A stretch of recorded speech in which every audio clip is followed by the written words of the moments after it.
तो पार्ट 8 की शुरुआत में हम जिन को देखते हैं जो उन स्टोन्स को स्टेबल करने की कोशिश कर रहा था, जहां वो इतनी मेहनत करने के बाद उन पत्थरों को स्टेबल करना सीख जाता है, जिसे देखकर चेयरमैन उसे बधाई देते हुए कहते हैं कि तुम अब अर्थ स्टेज के इनिशियल लेवल पर आ सकते हो। साथ ही वो जिन को अर्थ स्टेज समझने के लिए एक बुक भी देते हैं, जहां बुक देते हुए चेयरमैन अपने मन में सोचते हैं कि उन्हें ये कंप्लीट करने में 3 साल लग गए, पर जिन ने उसे सिर्फ 1 महीने में ही कंप्लीट कर लिया। अब जिन उस बुक को लेकर अपनी आगे की ट्रेनिंग स्टार्ट कर देता है, जिसके थोड़ी देर बाद उसके पास बड़ा आदमी आता है और उसे कहता है कि तुम 1 महीने से ये सब क्या कर रहे हो, तुम्हारे शोर करने की वजह से मैं ठीक से सो भी नहीं पाता। तो जिन उसे कहता है कि मैं तो बस प्रैक्टिस कर रहा था, जिस पर बड़ा आदमी कहता है कि ये पेविलियन इतना बड़ा है, तुम कहीं पे भी जाकर प्रैक्टिस कर सकते हो, पर तुम बार बार यहीं आ जाते हो। तो जिन उसे कहता है कि मुझे यहाँ प्रैक्टिस करना बहुत पसंद है, क्योंकि यहाँ की स्पिरिचुअल एनर्जी फ्रेश है। ये सुनकर बड़ा आदमी कहता है कि तुम यहाँ से चले जाओ, वरना मैं मास्टर को बुला लूंगा। जिस पर जिन उसे बोलता है कि अगर तुम मुझे मास्टर से बैंक नोट्स दिलवा दो तो मैं यहाँ से चला जाऊंगा। लेकिन उसी समय वहाँ पर मर्लिन आ जाता है और जिन से साथ में प्रैक्टिस करने की पूछता है। ये सुनकर जिन वहाँ से तुरंत भाग जाता है, क्योंकि मर्लिन एक शीमेल था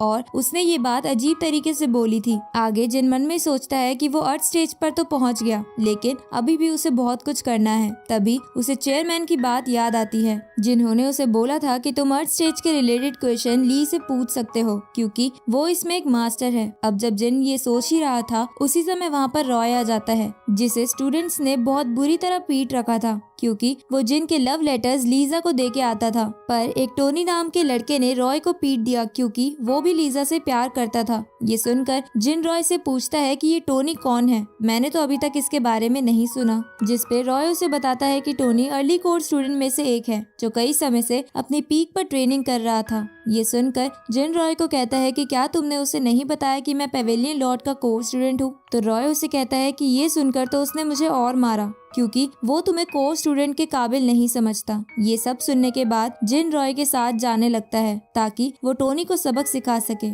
क्योंकि टोनी उसे अंडर एस्टिमेट कर रहा था। अब जब वो दोनों जा ही रहे थे तो उन्हें देखकर बाकी बच्चों को लगने लगता है कि आज भी जिन किसी से फाइट करने जा रहा है, जिसकी वजह से उनका टाइम पास हो जाएगा। इधर हम टोनी को देखते हैं, जो लीजा से कह रहा था कि अब तुम चिंता मत करो, आगे से तुम्हें जिन परेशान नहीं करेगा। जिस पर लीजा उसे बोलती है कि मुझे तुम्हारी मदद की जरूरत नहीं है। उसी समय वहाँ जिन आ जाता है और लीजा की बात सुनकर टोनी से कहता है कि लड़कियां हमेशा प्यार के पीछे रहती है, ना कि ताकत के पीछे। अब टोनी जिन से लीजा को लेटर भेजने की वजह से ऊंची आवाज में बात करने लगता है, जिस पर जिन बोलता है कि लगता है तुम भूल गए कि मैं एक कोर स्टूडेंट हूँ। ये सुनकर टोनी उसे कहता है कि मैं सिर्फ सीनियर स्टूडेंट को ही कोर स्टूडेंट मानता हूँ, तुम्हें नहीं। जिस पर जिन कहता है कि तुम्हें कोर स्टूडेंट्स की टेक्निक दिखानी ही पड़ेगी। जिसके बाद टोनी अपनी तलवार निकालने लगता है, पर जिन उसे रोककर सिर्फ अपनी स्ट्रेंथ की मदद से उसे पीटने लगता है। तभी मौका पाकर टोनी अपनी तलवार निकाल लेता है और मौका पाकर जिन पर अटैक करने की कोशिश करता है, लेकिन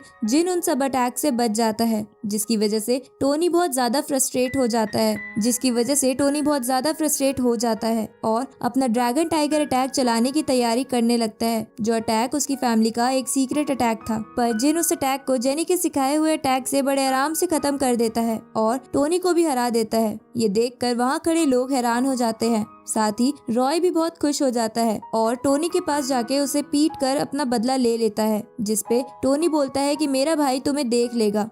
तो जिन उसे लात मार के कहता है कि जा अपने भाई के पास। इसके बाद जिन लीजा के पास जाता है और उसके बहुत करीब आ जाता है, जिसकी वजह से लीजा शर्माने लगती है। तभी जिन लीजा का हाथ पकड़कर कहता है कि मैं तुम्हें काफी समय से लेटर लिख रहा हूँ, पर तुमने उसका कोई जवाब नहीं दिया। जिस पे लीजा कहती है कि कैसा जवाब। तो जिन लीजा को किस करने के लिए आगे बढ़ने लगता है। ये देखकर वहाँ खड़े बाकी बच्चे मन में सोचते हैं कि जिन के पास इतनी हिम्मत कहाँ से आती है। उसी समय लीजा जिन को ये करता देख उसे थप्पड़ मार के वहाँ से चली जाती है, जिस पर जिन कहता है कि पता नहीं आजकल की लड़कियों को क्या हो गया है। तभी उसके पीछे लीजा के बॉडीगार्ड आ जाते हैं, जिनसे डरकर रॉय वहाँ से भाग जाता है। जिसके बाद लीजा के गार्ड जिन को मारने के लिए उसकी तरफ बढ़ने लगते हैं, क्योंकि उसने लीजा को टच किया था। अब ये देखकर जिन उन गार्ड्स का ध्यान भटकाकर वहाँ से भागने लगता है, तो वो गार्ड्स भी उसके पीछे जाते हैं।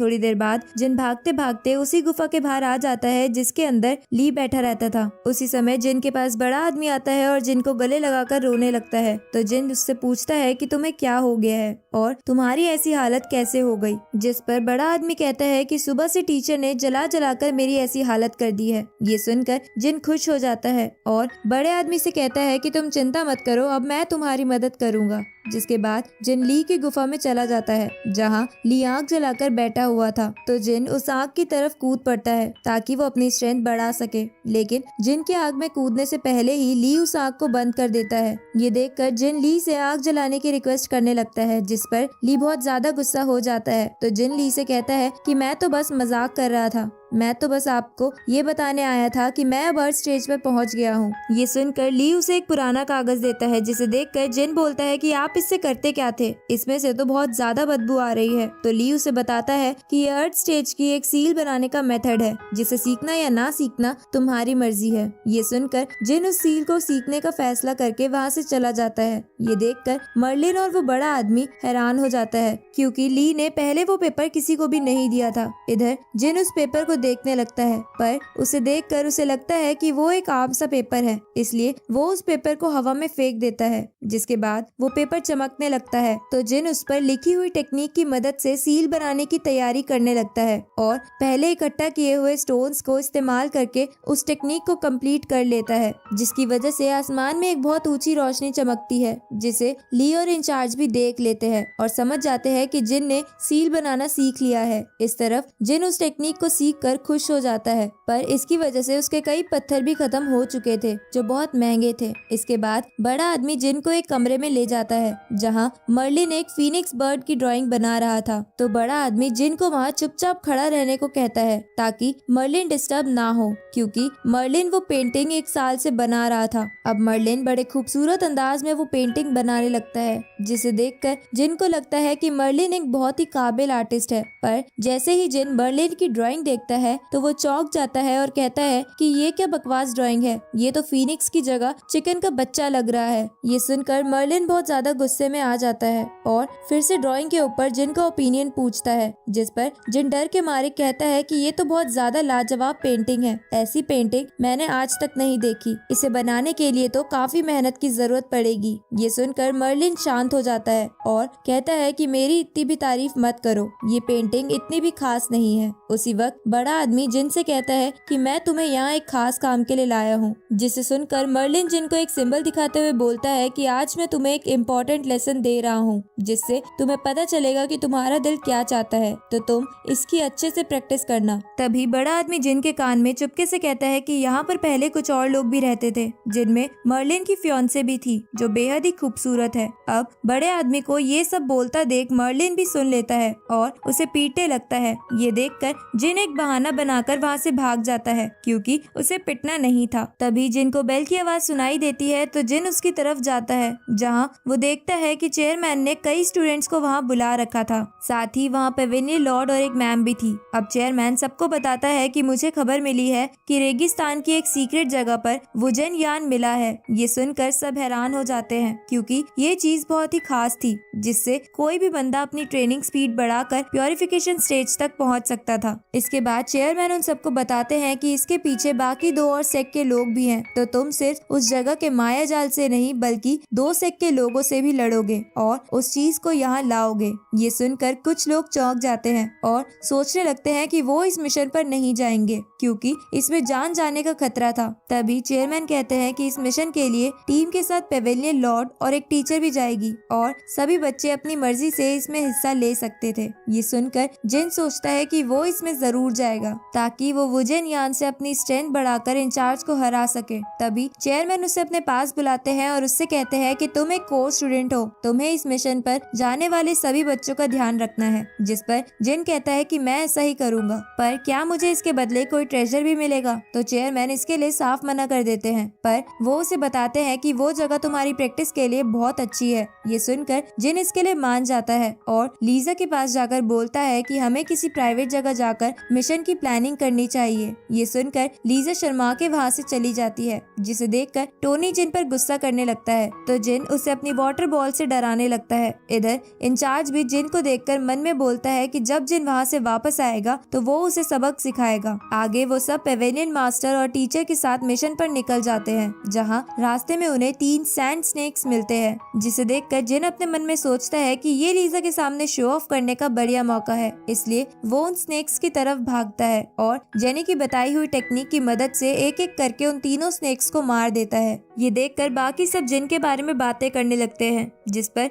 जिन लीजा को आंख मारते हुए कहता है कि देखी मेरी एबिलिटी। ये देखकर रॉय और बाकी बच्चे जिन से कहते हैं कि तुम हमारे सामने तो ऐसी हरकत मत करो। ये सुनकर लीजा हंसने लगती है। तभी पेवेलियन लॉर्ड उन सबको वही जगह दिखाते हैं। उसी समय वहाँ पर एक बेन नाम का लड़का आ जाता है जो उन सबका सीनियर था, जिसे वहाँ खड़े सभी बहुत पसंद करते थे। ये देखकर जिन मन में सोचता है कि पता नहीं इसमें क्या खास बात है। अब पेवेलियन लॉर्ड बेन को कहते हैं कि तुमने इस जगह के बारे में बताकर हमारी काफी मदद करी है, इसलिए तुम इंचार्ज बनोगे। तो बेन कहता है कि ऐसा नहीं होना चाहिए, क्योंकि इस जगह का पता लगाने में मेरे साथियों ने भी मेरी मदद करी थी। तभी वो दूसरी टीचर बेन से उस जगह के बारे में पूछती है, तो बेन उसे बताता है कि ये जगह 4 हिस्सों में डिवाइडेड है, साथ ही इसके ऊपर 2 शील्ड भी लगी है, जिसे सिर्फ प्योरिफिकेशन स्टेज या उससे ऊपर का इंसान ही तोड़ सकता है। ये सुनकर पेवेलियन लॉर्ड जिन से कहते हैं कि आगे की टीम को तुम लीड करोगे और हम दोनों टीचर बाहर खड़े रहेंगे, और अगर तुम्हें किसी भी तरीके का खतरा महसूस हो तो तुम हम तक पहुंच जाना। ये सुनकर जिन कहता है कि आपको चिंता करने की कोई जरूरत नहीं है, मैं इस जॉब को अच्छी तरह निभाऊंगा।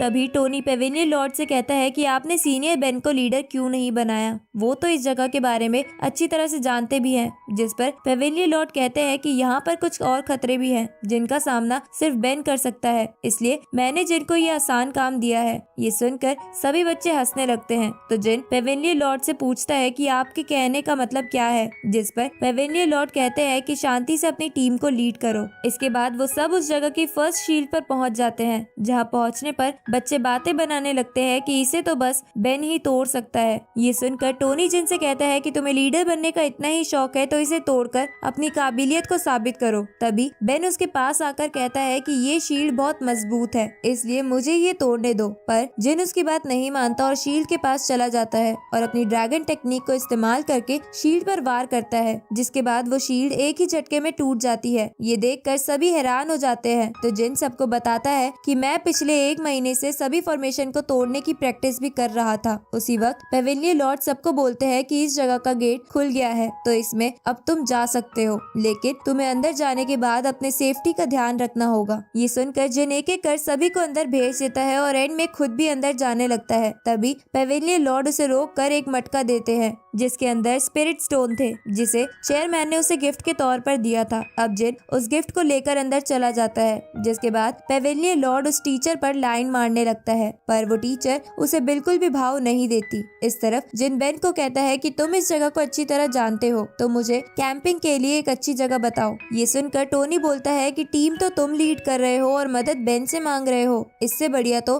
बेन ही लीडर बन जाता। पर जिन ये सुनकर कुछ नहीं कहता और मन में सोचता है कि जल्द ही तुम सबको मेरी पावर का असली अंदाजा हो जाएगा। और इसी के साथ ये पार्ट यहीं खत्म होता है।